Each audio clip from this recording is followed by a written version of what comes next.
And welcome to the last session for day 14. My name is Julia Steele, the creator and host of the VID21 conference, and you are in for an absolute treat this evening as you have two of my Stanford alumni friends with us. We have Inbal Demri from California and Michael Wenderoff from Madrid, and so we truly global conversation.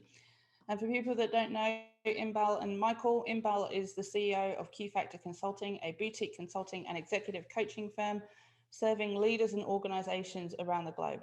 Inbal is an accomplished research in social science, utilizes a Scholar-Practitioner model to develop and apply custom solutions for complex problems. At Stanford's Graduate School of Business, Inbal facilitates courses such as Paths to Power, Negotiation, Organizational Change, Executive Leadership, and Corporate Entrepreneurship. She's an advocate for women. Her research focuses on success strategies of entrepreneurial women in Silicon Valley. She has a PhD, a trio of children who are 16, 15, and 12, and is a lifelong learner. Michael is an executive coach who works with leaders, top business schools, and companies around the world. Prior to becoming a professional trainer and educator, he spent 20 years in senior roles in multinationals in China and the US and Europe. In his private leadership coaching, he uses research-based methods to help executives rethink their assumptions about power and authenticity to become more effective at work. Michael has a deep interest in China. He writes on what Western executives should be learning from China, which is a hot topic in this part of the world, Michael, and has established the Chan Lang Fellowship at Carleton College to enhance the broader understanding of China. His writing has been published in the Harvard Business Review, Ascend, Forbes, and China Currents. So it's a pleasure to have you here. Michael, I'm going to hand over to you to start. You've got some punchy questions to get us going on this conversation of power. Thank you, Julia, and welcome everyone. As you're coming in, please feel free to put on the chat board where you're connecting from, and I'm going to turn it right over to Inbal to get us launched with a challenging question here to get us going. Yeah, so a question that we like to start with is, which do you believe to be true? It is better to be competent even at the cost of being liked, or it's better to be liked even at the cost of being perceived as competent? So Julia and Sarah, I'm curious to hear what are your perspectives on this? So even though I knew this question was coming, I've been thinking about it a little bit harder than I probably should. But I would go competence and not liked, even though that sounds quite painful and probably has brought me unstuck over my career. Sarah, what would you say? And why quickly, Julia? If you just give us a 1 or 2 sentence, because it sounds like you've thought about that a lot. Why do I think it's uncomfortable? Yeah, and why do you choose that, right? Because I'm quite a values-driven person, and I think if there's something that you can contribute, even if it means that the outcome means you're not going to be liked, that's the kind of person that I am. Like, even though I can think of 1 or 2 times at least, if not more, in my career where trying to do the right thing has caused me problems. This is why it's an interesting question. Well, and it's an interesting answer as well, because what we see in research is that women have a harder time kind of traversing this tension between being liked and being competent. And what you just said, Julia, is actually one of the strategies that can help women overcome that, which is focusing on the objective and the bigger picture of who are the people that we are serving. And that in itself provides some more encouragement to choose competence over being liked. Sarah, I'm curious to hear your answer. I had the same answer as Julia. And that was my instinctive answer. And then I thought about it. Yeah. But I think certainly in my experience, I believe in showing up as who you are, and we learn more if we're able to acknowledge what we're good at and what we, room to improve, our opportunities. So I've often found that that's the way, and also just being able to be honest with the people you're around. Yeah. It means that you don't have to remember what you did or said or didn't do in any situation. You're showing up as yourself, and while that can be difficult, I think it's worth it in the end. Has this shifted over your career? It has for me. I think when I was younger, I was more concerned. I was working in a particularly male-dominated industry, and I'm quite petite. And in the early parts of that particular career, lifting heavy things was an asset, and I could only lift so much. So I think that probably did weigh on me a little bit. But I think what I found is perhaps instead of focusing on being liked, I was maybe a bit more gentle in my approach, but while still trying to show up as myself. And I think I learned that sort of over probably my 20s. And I think that's been a much better shift for me. Loving about this discussion already is that you're not just talking about the experience, but what I'm hearing are also strategies of what did you do about it. And I'm hearing how you found ways to become agentic in those situations that could have been more debilitating if you weren't able to connect with that. And that is a big part of what we're going to talk about today in the context of power. And Michael, I'm going to hand it over to you. Yeah. So I think these were very interesting tensions. And as Inbal said, you guys went right to some strategies that you've been using. And this is what we do all the time as executive coaches around power. And the reason we ask this question is that research shows, that those who come across as commanding or decisive are often perceived as more competent or as credible, which buys you a lot of efficacy. But when you do that, you may come across as less likable. And those who conversely come across, as extremely likable or warm can often be penalized, almost as if they're viewed as compensating for a lack of competence. And often when push comes to shove or our economic well-being is on the line, we tend to favor going with, to very simplify it, kind of a competent jerk over a likable fool. And because it may come earlier in our careers or with certain groups, we want to be liked or accepted, that can often hold us back from being a bolder self. So clearly we want to work with people who are both competent and likable.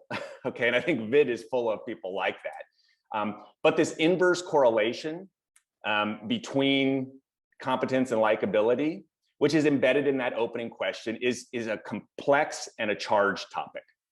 Very complex and charged topic. We can return more to this in the Q&A, but we raise it here because it surfaces all the time in our work coaching executives on power dynamics. Power is a critical invisible force. We'll define that in a minute, but one that makes many of us feel very uncomfortable. So think about adjectives that first surface to mind when you say power, raw power, and that surfaces a lot of charged emotions. And because it surfaces those charged emotions, a lot of people, a lot of executives tend to shy away from strategies or behaviors, that can be very effective in helping us reach our goals. Be that being promoted, causing change in our organizations or a larger sphere. Okay. So we believe that everyone, and that what we want to do here is understand more about the evidence of how power is built, maintained, and even lost, and then be more bold about deploying it in their own lives. There we go. I was going to say, let me share some slides with you all to get us started. And so the topic of the session that we have planned today is Chaos to Opportunity, Leveraging Power to Reshape Your Future. And I think it's going to become more self-evident as we continue with our presentation. Our objectives for today, the main objective is that you leave this session with a renewed or a reinforced sense of agency in shaping the future you want to see for yourself, for your team, and for your organization, grounded in some information that we're going to share about how power works in organizations. Our plan is to do a small teaching piece and then go into a group activity and then send you to do some one-on-one activities and come back to debrief that and to do some Q&A. So it's going to kind of bounce between us and you. Michael. Yeah. So we want to start, and this will be the short piece where we're talking teaching, is first, so we're all on the same playing field here, is quickly define what is power, why it's important, and give you one or two of what these uncomfortable truths are that we've spoken about.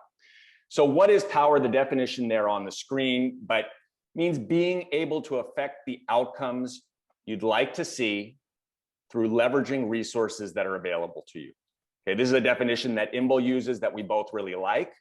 Another simple way you can think about it is, power is the opposite of dependency. The more power that you've got, the less dependence you are on others. So when there's opposition, you can get your way. 3 reasons very quickly why power should matter to you, why it is important. Well, number one, it's the just ability to get stuff done. I mean, and I don't know anyone who doesn't want to see that, whether that's in their own lives or organizations.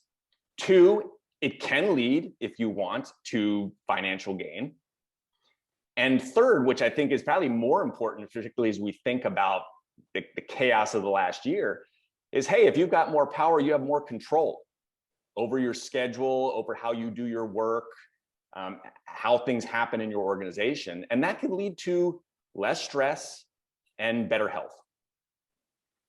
So let's just share what are some of these uncomfortable truths, because it's what we really work with around power, this charged topic.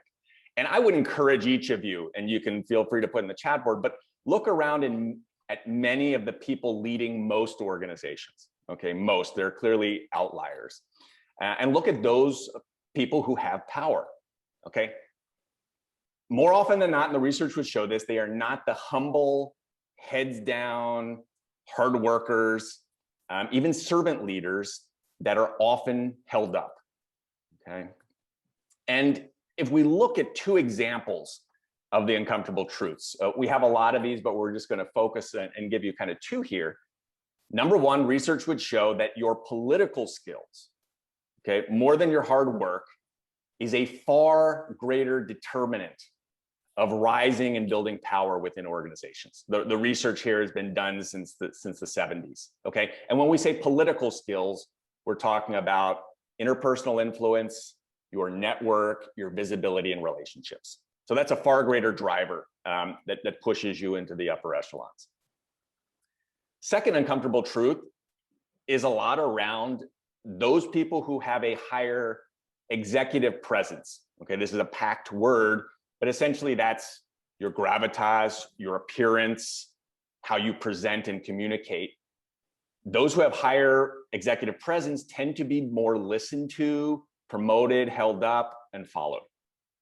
And we know that this is not fair. And we all would like to believe that hard work pays off and that the people who work hard and put a lot of effort will get recognized and get promoted. But the reality is this is not how it works in real life. And what we want to suggest is that that is exactly the reason why it's so important to understand how the system works. Because if you want to operate within it, if you want to succeed in it, even if you want to change it, you need to first understand it in order to be able to operate within it effectively. We suggest that you study as many people that you know who have power and kind of see what are the things that they have done to help themselves get into positions of power. What are they doing to maintain the power? How are they using it effectively? Again, going back to the definition that we use, how are they using it effectively to get what they need to get done?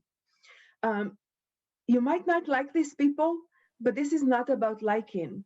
This is about being effective. Again, going back to our initial question, if you set your feelings aside and focus on what are they doing that is effective, you'd be able to take some of those strategies and tactics and apply them within your own context to get more of what you want. And this is essentially one of the underpinnings of what we do in our coaching work. Identifying together with our clients the strategies that work within their context and helping them adopt more of them and adapt them to their own personal styles and to how they present in order to kind of have them own those strategies and help them translate them into success. Yeah. And so we've got an interactive piece coming here, but we're pretty excited because we just recently completed a survey poll of 250 global executives. And this group took a course on power in the past 5 years at Stanford Business School Executive Education with Professor Jeffrey Pfeffer. It's a course where we serve as executive coaches. Now, just for context, the course essentially pushes people's buttons because it lays out the evidence and strategies of what leads to power, like political skills, executive presence, which I just referred to. But it also asks people to actively experiment with those strategies towards a given goal, okay? And Inbal and I, we coach them through that journey, okay? The survey had a few standout findings that we thought were quite interesting. They weren't surprising to us, but they were surprising to many who feel sometimes that course and sometimes the way we coach is Machiavellian strategies. So just two of those findings that we wanted to share.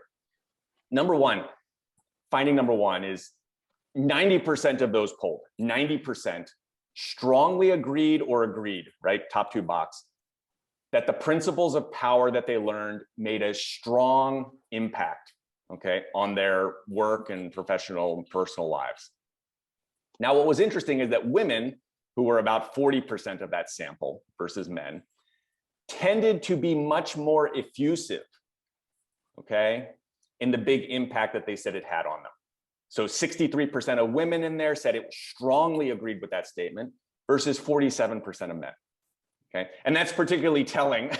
See, we have a lot of women here in the group because women in surveys, we know, tend to be more measured, right, than men. Men will just go to the extremes.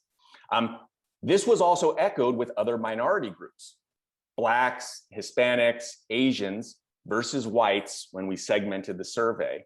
And they also recorded a much higher strong agreement with the impact that course and strategies. And a kind of quick example, right, a verbatim, I've used these strategies to be bolder, more assertive and strategic, and to let go of some of the behaviors that have unknowingly held me back. Finding number two was that even in a challenging year, okay, 12 months of remote working, bad economy, I know it's better in other parts of the world, but more than half of those surveyed felt that the power strategies they learned were useful and helped them continue to move forward. In fact, they said it became even more critical now, more than ever, to understand power, okay? And just to grossly boil this down, most of those people reported that the power concepts got them to see themselves as agents, okay? And I want you to remember that word. Inbal uses it all the time. She'll refer to it again, okay? Being an agent that they could shape their future and we're not subject to how others cast them. I mean, this is a big theme today right now. And the top comment I think that represents that is, I simply saw the chaos as an opportunity and I seized it. Now, we see people, and we saw people even over this last 12 months in our practices and through this poll, that they're still getting promoted. They're pushing through big change initiatives, oftentimes digital transformations, or they're even using remote work to their benefit. Okay, like a lot of introverts that we work with who suddenly found, hey, this is a different way that I can show up or control the environment. So if you see that as an opportunity, the opportunities are endless. And we would even hold up here Julia Steele, who herself is an alum of the Stanford program and that power course, for creating this amazing conference, right? So seeing opportunity where others were frozen, and being very also intentional about who she has selected and showcased to share with the greater audience. And I think one of the reasons that it was not surprising to us to find that this was so impactful, especially for groups that are usually underrepresented, underserved, are considered minorities, even if in numbers they're not minorities, it is exactly that point about agency. Because when you're facing bias, bias has an impact of handicapping people in terms of what we feel that we can leverage, what strategies we feel are available to us. And these power strategies are definitely powerful tools, to use that word again, powerful tools to move out of those constraints of bias and into agency despite bias. And that's what we saw in this survey. That's what I saw in my own research.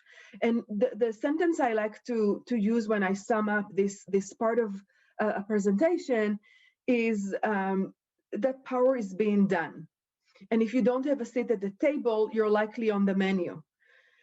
And what I like to say in this context is, you can leverage power strategies to gain a seat at the table. You can use those strategies to build your own seat and bring it to the table.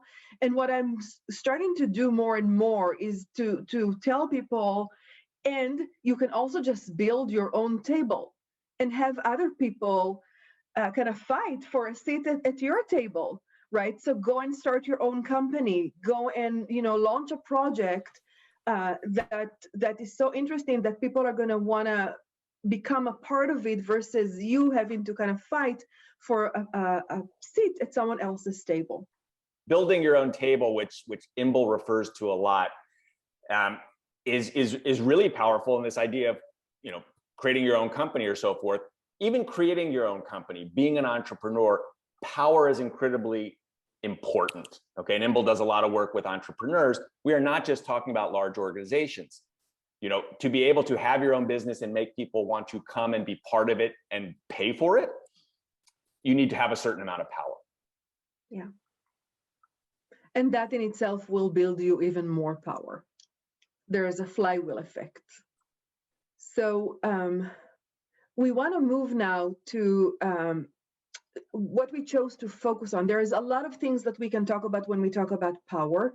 What we've chosen to focus on for today are some of the power saboteurs. And you can see here the little guy pushing a rock, the rock of self-doubt up a hill.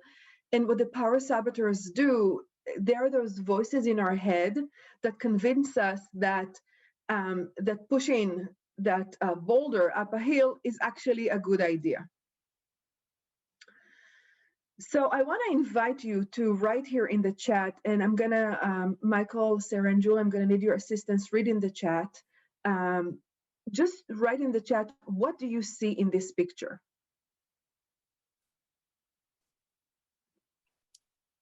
A potential table.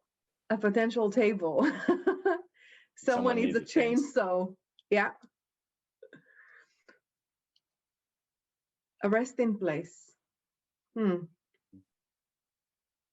Wondering what's hiding below, a place to hide, and within. Oh, wow. This is a really good group, Inbal. Yes, I was just going to say, these are definitely not the answers I was expecting, but you're all so good because spiders. Well, if you're not scared of them, Clearly they've gone through the rest of VID, so they've already gotten their creative juices and ability to see around corners. Yeah. So this is a zoom out of that same picture. And what you can see here now, if in Australia something that could kill you, yeah, that's a really good point. If you look at this picture, all it is just a zoomed out version of the previous picture that I showed. And what most people see when they see the first picture is something is blocking my way. There's a fallen tree on the path. I want to get to the other side of this meadow and into the forest, and there's this fallen tree that's blocking my path. But if you zoom out, what you can actually see that by changing perspective and looking at more of the scene than what was visible before, now you can see more ways either through, around, or even over this fallen tree, which again, you're an overachieving group, so you've already identified and reframed your own opportunities in this seemingly block in the way. And what I want to propose is this zooming in and zooming out process as one of the ways or one of the tactics that you can use to help yourself reframe and overcome some of the power saboteurs that we discussed. So if you think about your zoomed in state, that is the state where all you see in front of you is a challenge or an obstacle, whereas your zoomed out state is what gets added to the picture when you take a step back and add in some more contextual information. And if we take this vignette and kind of look at it through the lens of power, what we might realize is that more often than not, we are actually our own worst enemy when it comes to gaining and leveraging power. We often, more often than we like to admit perhaps, create obstacles for ourselves by zooming in on a challenge in ways that limit our perspective on what's possible. In the context of power, we hold on to narratives, to strategies that do not align with what has been proven effective to building and leveraging power in organizations in general and in our organization. Because just to give you some example of the things that we hear from executives that we work on, because the people who use power in this organization, they're people I don't like and I don't want to be like them. Saying things like, this is just not me. I hate networking. I hate talking about my own work, tooting my own horn, or whatever, fill in the blank. This is not authentic to who I am. This is something that is very common that we hear a lot when we're working with executives who are transitioning into a new position that requires some shifts in their behaviors, in how they operate, how they show up. And they're struggling with this authenticity, but they're making the authenticity be the kind of like the be all of it and getting stuck in it. Or one of the things that I hear a lot with the people I work with is, as a woman or as a person of color, as a member of a minority group, I cannot show anger because, and again, fill in the blank, because I will not be liked, because I'll be dismissed as emotional, because I'll be activating stereotypes, etc. And all of these are valid concerns. But if you just stay with a concern, you're keeping yourself stuck in this loop. But the good news is that since these obstacles are self-inflicted or self-imposed, you're the one who also has it in your power to remove them, to find paths around them or actually leverage them to achieve your objectives. And the way to do that is by zooming out and developing additional perspectives on the obstacle and reframing them. So I propose a very simple 3 steps to make that reframe for yourself. And I'm going to drop them in the chat in a moment, but it essentially focuses on asking 3 questions. What is it that I see right now? Meaning, what is that fallen tree that is blocking my path? What else is true? Meaning, when I zoom out, what other truths become apparent or visible or exist? In this picture, what are some paths around or over this tree stump? And question number 3, what is possible? given my answers to the first and second question, what are some additional paths that I can see now? And while these reframes might seem simple to you, they're actually a very powerful method to shift out from a place of feeling stuck or even helpless into a sense of agency. And this is one of the most powerful tools that I personally use with people I work with. And so now, Michael, do you want to send us to yeah, to the so activity? it's, I mean, yeah, so these 3 steps, and we put them there in the chat board too. Thank you. Simple. Everything should be simple, but to go through the process and trust that process. And even, if you've got someone you work with, right, kind of a peer, this can be helpful to go through that process. And that's what we want to do here now. So we want to go to a short activity to challenge, go from challenge to opportunity. And like you, just to practice that method very quickly for reframing around obstacles. Okay, so you can get a feel for what this process can look like, and we can debrief on that with a real issue that you may be grappling with right now. So we could go to breakout rooms, and essentially we want you to think of a current professional situation, okay, where you're feeling powerless, or even that power's maybe been taken from you. And then to share with your partner using this zoom in or zoom out framework. And we'll put those, 3 questions, they're there in the chat so you can refer to them. Yeah. 5 minutes just discussing that. And then we'll come back and do a share out and a discussion around that. Okay. So we're back. And before I share my final slide, I want to just ask, how did those discussions go? What came up? Anyone can share here. Sarah, you are quite articulate, going through that process, but feel free to unmic Mel or Julia, anyone who's out there can share. One of the things that we talked about, and I was with Inbal, was how the examples that you've given are about your professional life, but this is so important to remember in your personal life as well, and not to get caught up on the business side of things, because there's power that, sorry, my phone's just going off. There's power that can be gained and abused and earned and used everywhere. And, anyone who's looking at Australian politics right now just needs to turn on the TV for 30 seconds to see some of that's happening. And I won't bore you too with the details because it's just painful. Yeah.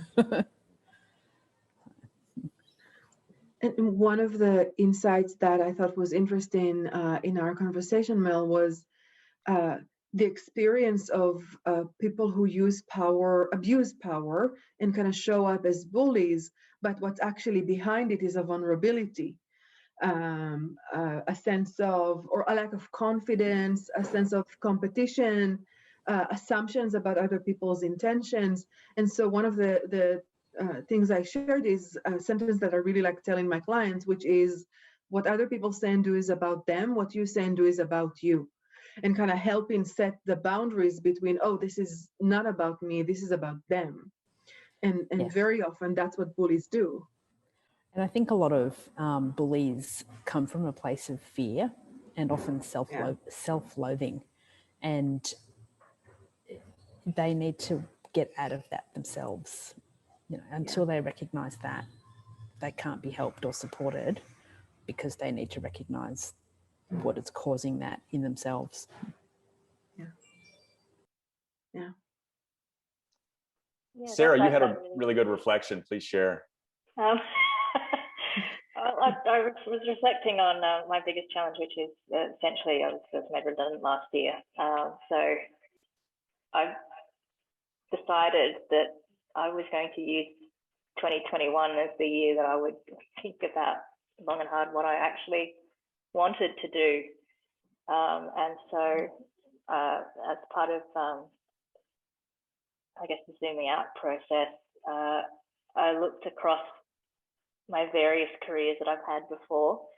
And while my main one was working in dinner and events production, I went on to working in project management, worked as a bank teller.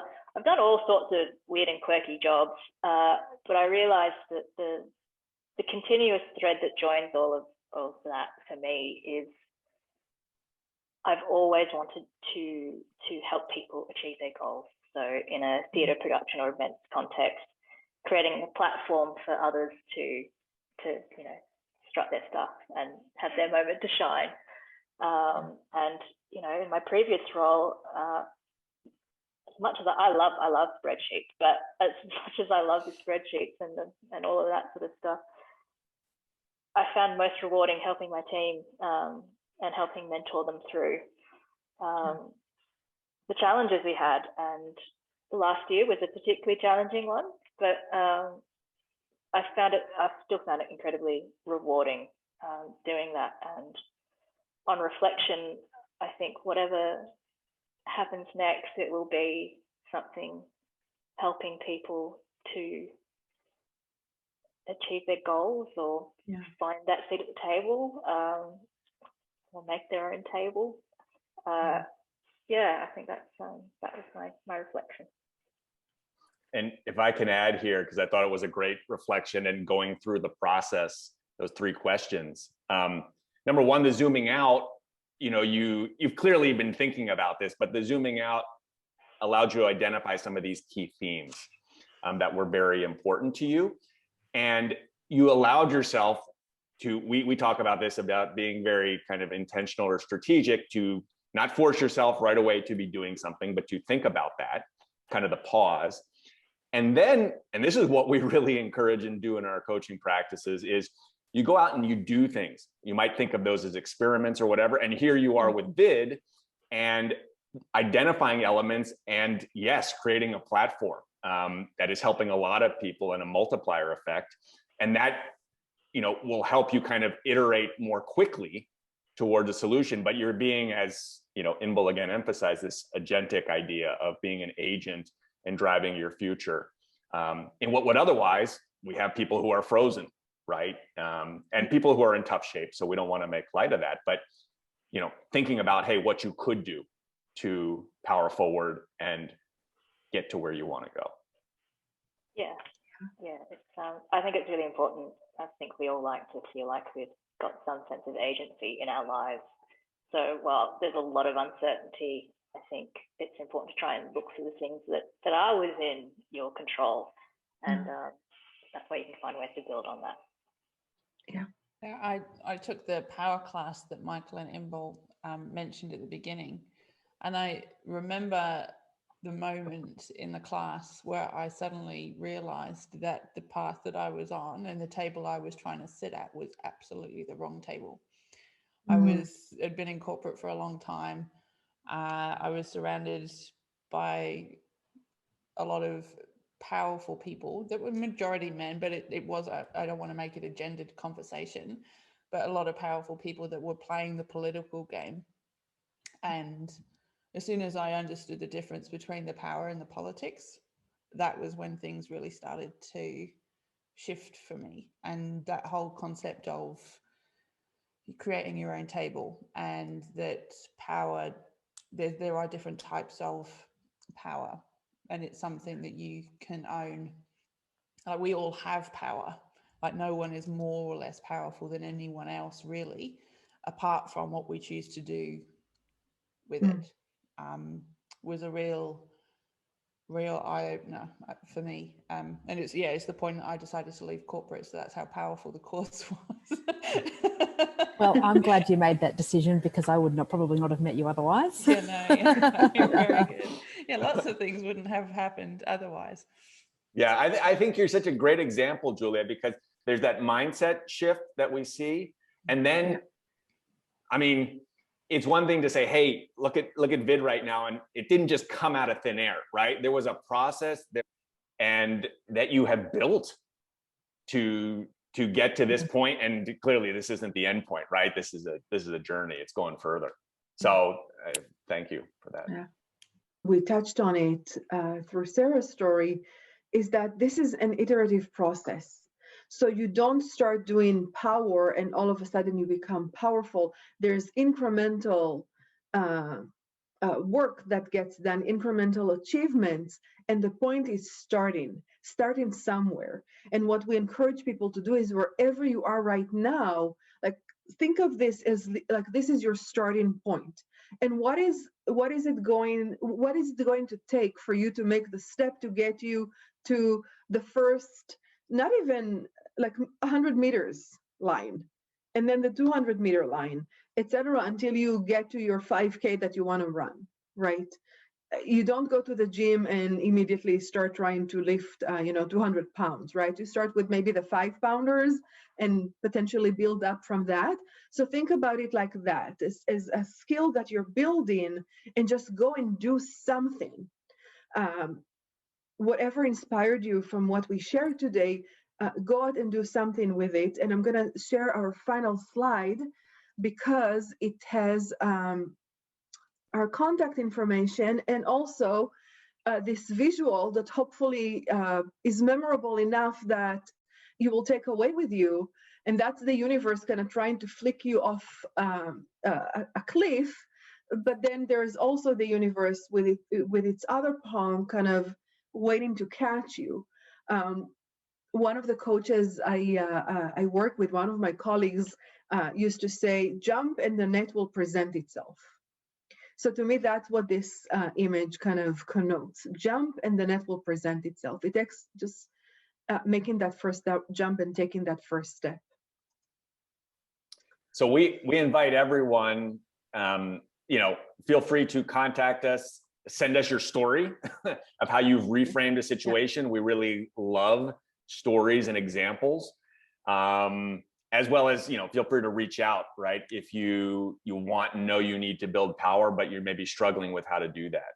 There's lots of resources out there that we're happy to share. And of course, we are happy to take any questions right now, kind of in the moment, if there are any.